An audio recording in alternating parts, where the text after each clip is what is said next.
সময় খুবই সংকীর্ণ।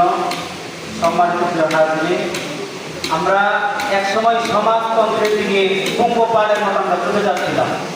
বর্তমান ওই সময়ের মধ্যে মানুষ যখন বলছিল সমাজতন্ত্র কি, এই সমাজতন্ত্র থেকে মানুষ একসময় সেখান থেকে আবারও ফিরে আসছে গণতন্ত্রের দিকে। তো আমরা যে বর্তমানে যে গণতান্ত্রিকের মধ্যে আছি, এটা হচ্ছে একটি বানোয়াট গণতান্ত্রিক। এক সময় মানুষ যখন বুঝতে পারবে এটা বানোয়াট গণতন্ত্র, তখন মানুষ সেখান থেকে আবারও ফিরে যাবে।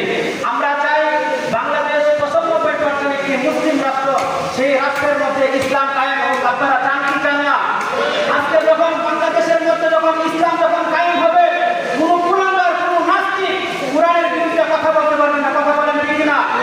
বাংলাদেশের মধ্যে কখনোই কোনো জায়গায় কোনো দর্শন হবে না যদি আমার এই রাষ্ট্রের মধ্যে যখন ইসলামিক আইন যখন চালু থাকবে। কথা বলেন ঠিক না?